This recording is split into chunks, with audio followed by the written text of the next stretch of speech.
فقہ کے محقق امام فقیہ الاسلام حضرت مولانا مفتی مظفر حسین صاحب نور اللہ مرقدہ، جو بہت ساری خصوصیات اور اوصاف حمیدہ کے ساتھ فن فقہ کے اندر انتہائی فائق ترین درجہ رکھنے والے ہمارے بزرگ، سہارنپور میں ایک لمبی مدت تک حضرت علیہ الرحمہ نے صدر مفتی کی حیثیت سے افتاء کی خدمات انجام دی ہیں۔ اس دوران حضرت کے قلم سے جو فتاویٰ نکلے اور حضرت نے جو لوگوں کی رہنمائی فرمائی ہے، میں نے خورشید احمد قاسمی دارالعلوم میرٹھ، میں نے حضرت رحمۃ اللہ علیہ سے اجازت لے کر ان کی حیات میں اور ان فتاویٰ کو مرتب کیا ہے، جمع کیا ہے اور ان پر حواشی اور تعلیق کا کام کیا ہے۔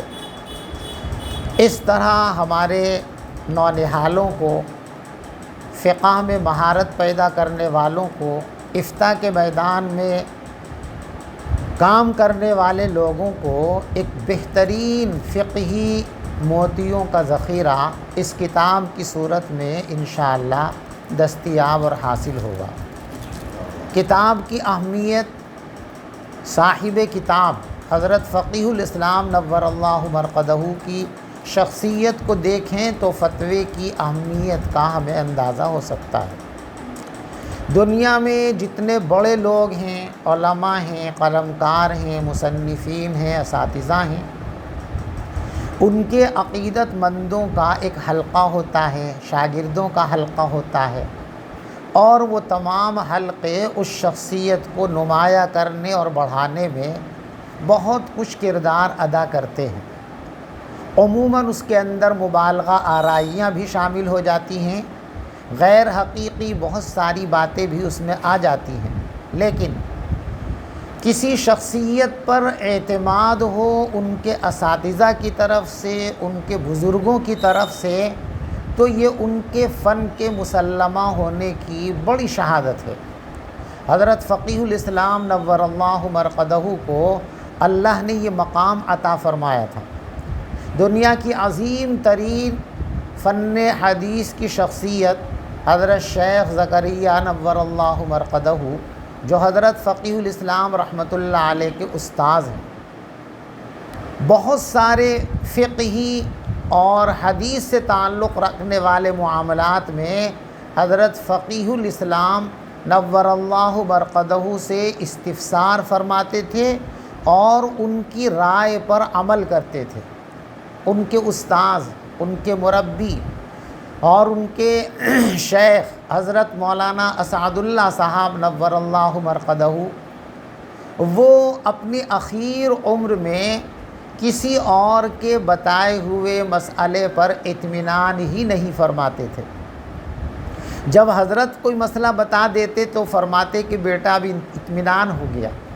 چنانچہ ہی مظاہر جدید میں جو مسجد ہے بڑی، اس میں حضرت شیخ رحمۃ اللہ علیہ ایک مرتبہ اعتکاف فرما رہے تھے، اور اسی زمانے میں 27 رمضان کو حضرت کے چھوٹے بھائی حضرت مولانا اطہر حسین صاحب نور اللہ مرقدہ کی بیٹی کا انتقال ہو گیا۔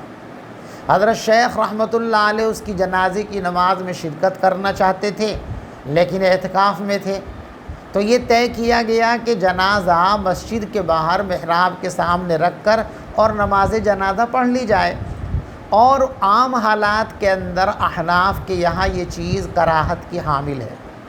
تو حضرت مولانا اسعد اللہ صاحب رحمۃ اللہ علیہ نے سوال کیا کہ ہم جو مسجد میں نماز پڑھ رہے ہیں تو یہ درست بھی ہے کہ نہیں ہے؟ حضرت فقیہ الاسلام رحمۃ اللہ علیہ نے فرمایا کہ حضرت نماز پڑھ لیں، نماز ہو جاوے گی اور دلیل میں آپ کو بعد میں پیش کر دوں گا۔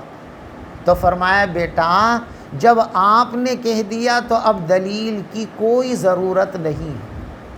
حضرت مفتی محمود حسن صاحب گنگوہی نور اللہ مرقدہ، یہ بھی حضرت فقیہ الاسلام نور اللہ مرقدہ کے اساتذہ میں ہیں۔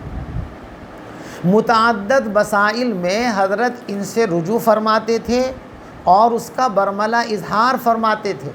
کہ وہ مفتی مظفر حسین صاحب عمر میں مجھ سے چھوٹے ہیں لیکن علم میں بہت بڑے ہیں، اور فرماتے تھے بہت سے مسائل میں مفتی مظفر حسین صاحب سے رجوع کرتا ہوں اور ان کی رائے پر عمل کرتا ہوں۔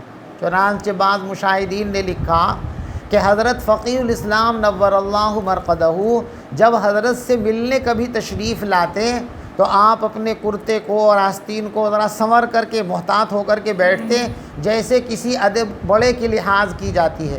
تو بعض لوگوں نے ایک مرتبہ پوچھا کہ مفتی مظفر حسین صاحب کیا آپ کے بڑے ہیں، آپ کے استاد ہیں؟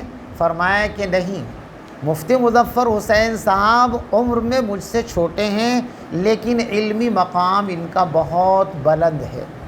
تو اکابر اور اساتذہ کا جس کے تفقہ پر اور فقاہت پر اعتماد ہو وہ دنیا کا سب سے ممتاز ترین فقیہ کہلانے کا حقدار ہے۔ فقیہ الاسلام علیہ الرحمہ کے فتاویٰ میں نے ان کو مرتب کیا ہے، ان پر حواشی اور تعلیق کا کام کیا ہے، اور اس کو تقریباً 9 جلدوں کے اندر مکمل کیا جانا ہے۔ یہ پہلی جلد چھپ کر کے سامنے آئی ہے۔ دعا فرمائیں کہ اللہ اس کو قبول فرمائے اور باقی جلدوں کو بآسانی منظر عام پر لانے کے وسائل اور توفیق اور موقع مرحمت فرمائے۔ جزاک اللہ۔